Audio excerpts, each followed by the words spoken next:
भारत ही एक जगातील अत्यंत मोठी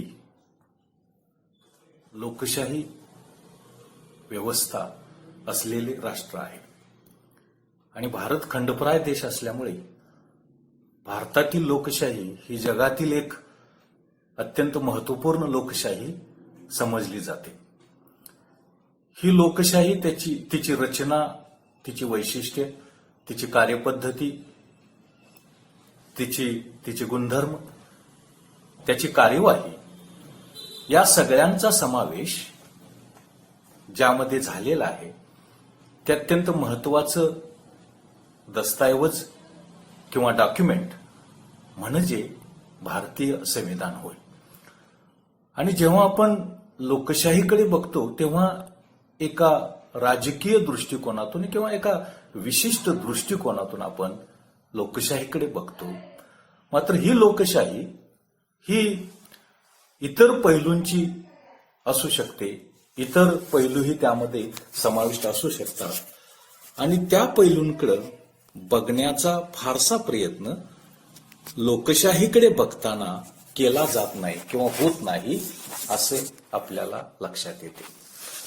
त्यातील एक महत्वाचा पैलू म्हणजे आर्थिक लोकशाही.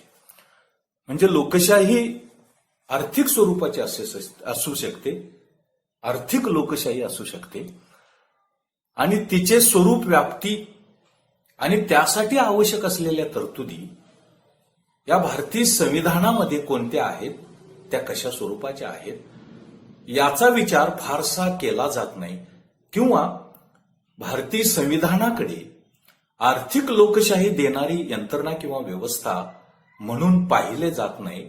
आणि या दृष्टिकोनातून सुद्धा आपण या संविधानाकडे आणि लोकशाहीकडे बघणं आवश्यक आहे असे मला वाटते. आता याचे चर्चा करत असताना आपल्याला आर्थिक लोकशाही म्हणजे काय ते बघावं लागेल. त्यानंतर भारतीय संविधानामध्ये नेमक्या आर्थिक लोकशाहीच्या कोणत्या तरतुदी आहेत, कोणत्या व्यवस्था आहेत याचा विचार करावा लागेल. आणि त्याबरोबरच आर्थिक लोकशाहीची वर्तमान स्थिती काय आहे ती वर्तमान स्थिती आपल्याला विचारामध्ये घ्यावी लागेल, ती आपल्याला बघावी लागेल. आणि मग त्यातून काही प्रश्न समस्या असतील या आर्थिक लोकशाहीच्या संदर्भातील तर या समस्या सोडवण्यासाठीचं धोरण काय असू शकेल, त्यासाठीच्या काय उपाययोजना असू शकतील याचाही विचार आपल्याला या अनुषंगानं करणं आवश्यक आहे असं आपल्या लक्षात येतं. आपल्याला माहित आहे की भारतीय संविधान हे 26 नोव्हेंबर पासून स्वीकारलं गेलं आणि त्याची कार्यवाही ही 26 जानेवारी पासून आपल्या देशामध्ये सुरू झाली. आता हे भारतीय संविधान आहे, हे संविधान तयार करण्यामधली भूमिका ही डॉक्टर बाबासाहेब आंबेडकरांची अनन्यसाधारण होती, अत्यंत महत्वाची होती. आता बाबासाहेब आंबेडकर हे प्रामुख्याने आंतरराष्ट्रीय कीर्तीचे अर्थशास्त्रज्ञ होते आणि त्यामुळे आर्थिक विचार, त्यासाठीच्या तरतुदी, त्यासाठीची धोरणं आणि देशाचा आणि समाजाचा आर्थिक विकास आणि कल्याण याविषयीच्या तरतुदी बाबासाहेबांनी त्यामध्ये अंतर्भूत करणं आवश्यकच होतं किंवा ते अपेक्षितच होतं. आणि या पार्श्वभूमीवरती डॉक्टर बाबासाहेब आंबेडकर यांचं योगदान किंवा त्यांना अभिप्रेरित असलेली आर्थिक लोकशाही काय होती याचाही विचार त्या अनुषंगानं आपल्याला करणं अपेक्षित आहे, करणं आवश्यक आहे असं आपल्याला लक्षात येतं. सर्वात महत्वाची गोष्ट म्हणजे आर्थिक लोकशाही म्हणजे काय, आर्थिक लोकशाहीचा नेमका अर्थ काय अपेक्षित आहे, नेमकी आर्थिक लोकशाही आपण कशाला म्हणायची किंवा ते कशाला म्हणणं अपेक्षित आहे याचा विचार सुद्धा आपण करणं आवश्यक आहे किंवा आपल्याला विचार करणं गरजेचं आहे असं आपल्याला म्हणता येईल. आपण जेव्हा समाजवादी दृष्टिकोनातून आर्थिक लोकशाहीकडे बघतो त्यावेळेला आपल्याला असं लक्षात येतं की सामाजिक आणि आर्थिक विषमता आहे, असमानता आहे, ती कमीत कमी असणं म्हणजे आर्थिक लोकशाही, इकॉनॉमिक डेमोक्रेसी असं आपल्याला म्हणता येईल. आणखीन एक आर्थिक लोकशाहीची व्याख्या समावेशक लोकशाहीच्या दृष्टिकोनातून दिली जाते आणि ती असं म्हणते की समाजातली जी आर्थिक सत्ता आहे, देशातली जी आर्थिक सत्ता आहे त्या आर्थिक सत्तेचं अधिकाधिक समान पद्धतीनं वाटप करण्याचा प्रयत्न करणं म्हणजे आर्थिक लोकशाही आहे असं आपल्याला म्हणता येईल. आता ही जी आर्थिक लोकशाही आहे ही आर्थिक लोकशाही ही आणण्याचा प्रयत्न किंवा ती साध्य करण्यासाठी ज्या आवश्यक उपाययोजना यांचा समावेश भारतीय संविधानामध्ये करण्यात आलेला आहे. भारतीय संविधानामध्ये तो झालेला आहे असं आपल्याला लक्षात येतं. पण तत्पूर्वी हे जे संविधान आहे, हे संविधान हे बाबासाहेब आंबेडकरांनी लिहिलं आणि बाबासाहेब आंबेडकर हे आंतरराष्ट्रीय कीर्तीचे अर्थशास्त्रज्ञ आणि धोरणकर्ते होते आणि त्यामुळं त्यांना आर्थिक लोकशाही कोणत्या प्रकारची अपेक्षित आहे हे त्यांनी 1947 मध्येच, म्हणजे संविधान लिहिण्याचं, संविधान तयार करण्याचं काम सुरू नव्हतं तेव्हाच त्यांनी आपल्या 1947 मध्ये प्रसिद्ध झालेल्या स्टेट्स अँड मायनॉरिटीज मध्ये त्यांनी त्याचा समावेश केलेला होता. भारताला कोणत्या प्रकारच्या आर्थिक लोकशाहीची गरज आहे, कोणत्या प्रकारची आर्थिक लोकशाही अपेक्षित आहे, आवश्यक आहे ते त्यांनी सांगितलं होतं. मग त्यामध्ये ते असं म्हणाले होते, गरिबीचं निर्मूलन, आर्थिक विषमता निर्मूलन, दारिद्र्य निर्मूलन, भेदाभेद निर्मूलन, वंचितता त्यामध्ये असता कामा नये आणि सगळ्यात महत्वाची गोष्ट म्हणजे मुख्य उद्योग, अत्यावश्यक उद्योग हे सरकारच्या क्षेत्रातले पाहिजेत. विम्यावरती सरकारची मक्तेदारी पाहिजे. शेतीला उद्योगाचा, सरकारी उद्योगाचा दर्जा द्यायला पाहिजे आणि शिक्षणाला अत्यंत महत्वाचं स्थान द्यायला पाहिजे आणि शिक्षणाची जबाबदारी ही सरकारनं आपल्यामध्ये पार पाडणं आवश्यक आहे. त्यासाठी अंदाजपत्रकीय तरतूद करण्याची गरज आहे. अशा प्रकारचं एक प्रतिमान आर्थिक लोकशाहीचं बाबासाहेबांनी आपल्या स्टेट्स अँड मायनॉरिटीज मध्ये दिलेलं होतं, देण्याचा प्रयत्न केलेला होता. अर्थातच बाबासाहेबांनी संविधान तयार केल्यामुळं आर्थिक लोकशाही अंतर्भूत असणं आपल्या संविधानामध्ये अपेक्षित होतं किंवा ते आपसुकच होतं असं आपल्याला दिसत आहे. आता नेमकी आर्थिक लोकशाही ही जी बाबासाहेबांना अभिप्रेरित होती, त्यांनी आपल्या स्टेट्स अँड मायनॉरिटीज मध्ये या ग्रंथामध्ये सांगितली होती, ती निश्चितपणे भारतीय संविधानामध्ये अंतर्भूत आहे. ती नेमकी कशा स्वरूपामध्ये आहे तर आपलं जे प्रियांबल आहे, उद्देश पत्रिका, यामध्ये बाबासाहेबांनी आर्थिक न्याय मिळावा, सामाजिक न्याय मिळावा अशा प्रकारची तरतूद, अशा प्रकारचा त्यामध्ये अपेक्षित आहे. त्याचबरोबर संधींची समानता असावी अशा प्रकारची एक तरतूद आपल्या प्रियांबलमध्ये, आपल्या या उद्देश पत्रिकेमध्ये आपल्याला दिसते. त्यानंतर आर्टिकल 12 ते 35 हे जे आपले मूलभूत अधिकार आहेत, मूलभूत हक्क आहेत, फंडामेंटल राईट्स आहेत, यामध्ये सुद्धा आर्थिक लोकशाहीची तरतूद किंवा आर्थिक लोकशाहीची वैशिष्ट्ये किंवा कोणता समावेश हा त्यामध्ये करणं आवश्यक आहे या संबंधीची तरतूद ही आपल्याला या मूलभूत अधिकारांमध्ये आपल्याला दिसते. यामध्ये जो समतेचा हक्क आहे, या समतेच्या हक्कामध्ये सार्वजनिक रोजगारामध्ये समान संधी देण्याचा प्रयत्न करायला पाहिजे असं त्यांनी सांगितलेलं आहे. स्वातंत्र्याच्या हक्कामध्ये व्यवसाय करण्याचं स्वातंत्र्य पाहिजे, कोणताही व्यवसाय कोणत्याही ठिकाणी करण्याचं स्वातंत्र्य हे नागरिकाला असायला पाहिजे. आणि त्याचबरोबर विशेष महत्वाची गोष्ट म्हणजे लोकांचा विकास करण्यासाठी, प्रामुख्याने वंचित आणि आर्थिक दुर्बल घटकांचा विकास करण्यासाठी संविधानीय उपाययोजना करण्याची तरतूद असावी. अशा प्रकारची तरतूद ही आर्टिकल 32 ते 35 यामध्ये करण्याचा प्रयत्न हा केलेला आहे. त्यानंतर राज्यांची जी मार्गदर्शक तत्वे आहेत, धोरणाची मार्गदर्शक तत्वे, directive principles of state policy, article 36 ते 51, यामध्ये सुद्धा भारताला कोणत्या प्रकारची आर्थिक लोकशाही अपेक्षित आहे, ती कशी असायला पाहिजे या संबंधीचं विवेचन हे आपल्याला दिसून येतं किंवा आपल्याला मिळतं असं आपण म्हणूया.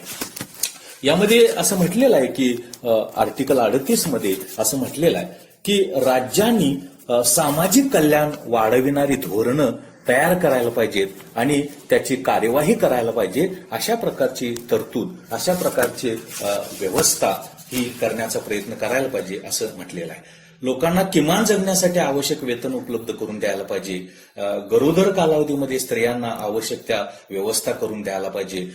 शिक्षण मोफत आणि सक्तीचं करायला पाहिजे आणि त्याचबरोबर शेती, पशुधन यांच्या विकासासाठी राज्यांनी प्रयत्न करायला पाहिजे. अशा प्रकारची काही व्यवस्था यामध्ये करण्याचा प्रयत्न, अशा प्रकारची तरतूद ही संविधानामध्ये आपल्याला दिसते. सगळ्यात महत्वाची गोष्ट म्हणजे केंद्र आणि राज्य यामधले जे वित्तीय संबंध आहेत, ते वित्तीय संबंध कशा प्रकारचे असावेत या संबंधीचं तरतूद, या संबंधीचे विवेचन, विश्लेषण हे आपल्या संविधानामध्ये दिसून येते. यामध्ये प्रामुख्यानं आर्टिकल 264 ते 278 यामध्ये केंद्र सरकारच्या जबाबदाऱ्या कोणत्या, राज्य सरकारची कर्तव्य कोणती, केंद्राची उत्पन्नाची साधनं कोणती, राज्यांची उत्पन्नाची साधनं कोणती, यामध्ये करेत्तर साधने, कर्ज, अनुदान यांचा समावेश आहे आणि केंद्र राज्य यामधले वित्तीय संबंध कसे असायला पाहिजेत, यामधले राजस्व संबंध कसे असायला पाहिजेत याविषयीची तरतूद यामध्ये केलेली आहे. सगळ्यात महत्वाची गोष्ट म्हणजे केंद्र राज्य यांच्यामधले वित्तीय संबंध कशा प्रकारचे असावेत, त्यामध्ये संतुलन कसं निर्माण करावं यासंबंधीचं विवेचन करण्यासाठी वित्त आयोग फायनान्स कमिशनची स्थापना करावी आर्टिकल 280 प्रमाणे अशा प्रकारची तरतूद केलेली आहे आणि त्यामधून केंद्राकडून राज्याकडे काही वित्तीय सामग्रीचं स्थलांतर होईल आणि त्यामधून सर्वांगीण विकास, न्यायाधीश विकास, समतेचा विकास होऊ शकेल अशा प्रकारची तरतूद ही यामध्ये करण्याचा प्रयत्न हा केलेला आहे. विशेष महत्वाची गोष्ट म्हणजे आर्टिकल 330 ते 342 या आर्टिकलमध्ये विशिष्ट समुदाय, सामाजिक समुदाय यामध्ये अनुसूचित जाती, अनुसूचित जमाती, सामाजिक वंचित घटक, आर्थिक वंचित घटक यासाठी विशेष उपाययोजना करण्याचा अधिकार हा सरकारला संविधानानं दिलेला आहे. मग यामध्ये राजकीय आरक्षण असेल, यामध्ये रोजगारामधलं आरक्षण असेल, यामध्ये सामाजिक कल्याण विषयक कार्यक्रम असेल किंवा त्यांच्या विकासासाठीचा आयोग नेमण्यासाठीची तरतूद असेल, त्याच्या शिफारसी स्वीकारण्याची तरतूद असेल, अशा जे वंचित घटक आहेत आर्थिक सामाजिक त्यांच्या विशेष कल्याणासाठीच्या उपाययोजना करण्यासाठीचा प्रयत्न करणं अपेक्षित आहे, करावा अशा प्रकारची अपेक्षा ही यामध्ये आपल्याला या संविधानामध्ये दिसते, असे एक चित्र आपल्याला दिसतं.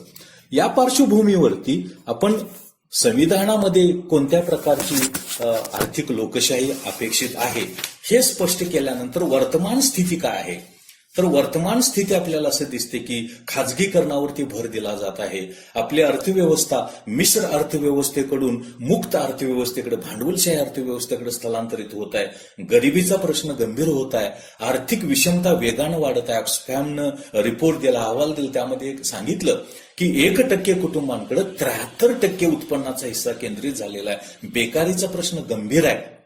24% पण बेकारीचा दर आहे आणि आपल्या देशामध्ये अनौपचारिक कामगाराचं प्रमाण अधिक आहे की ज्याला सामाजिक सुरक्षितता नाही, कल्याणाचे कार्यक्रम नाही. आपण आर्थिक सुधारणा, श्रम सुधारणा या नावावरती अधिकाधिक खाजगीकरण करण्याचा प्रयत्न करत आहोत.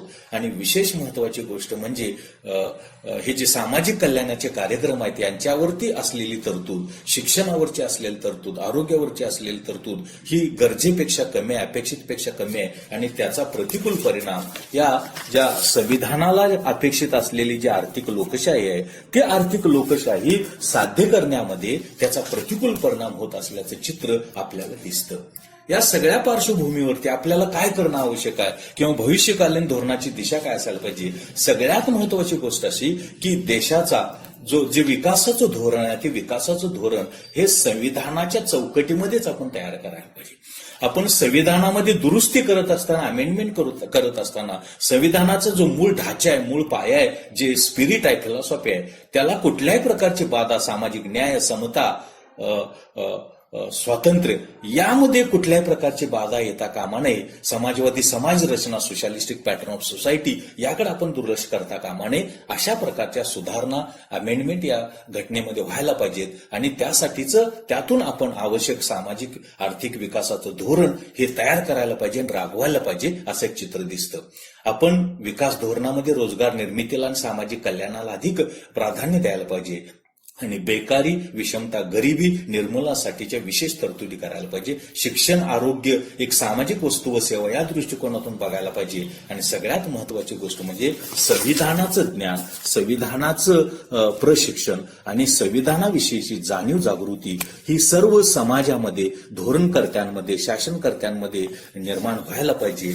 अशा प्रकारच्या प्रयत्नाची भविष्य कालावधीमध्ये गरज आहे. म्हणजे खऱ्या अर्थानं संविधान आणि अपेक्षित असलेली असलेल्या आर्थिक लोकशाही यांच्यामध्ये समन्वय साधला जाईल आणि त्या माध्यमातून आपल्याला संविधानाला अपेक्षित आर्थिक लोकशाही, देशाचा आर्थिक विकास, देशाचं सामाजिक कल्याण, वंचित घटकांचं कल्याण हे आपल्याला साध्य करता येईल. आणि त्यासाठी आपल्याला संविधानापासून फारकत घेता येणार नाही. संविधान याच्यावरती आधारितच आपण ती धोरणं निश्चित करायला पाहिजेत आणि त्याची कार्यवाही करण्याचा प्रयत्न करायला पाहिजे. आणि हे सगळं करत असताना आपले प्रतिनिधी यांची भूमिका यामध्ये महत्वपूर्ण ठरू शकते. अशा प्रकारे संविधान आणि आर्थिक लोकशाही आणि वर्तमान स्थिती आणि भविष्यकालीन धोरण या दृष्टिकोनातून आपण संविधानाकडे बघायला पाहिजे असं मला अत्यंत प्रामाणिकपणे वाटतं.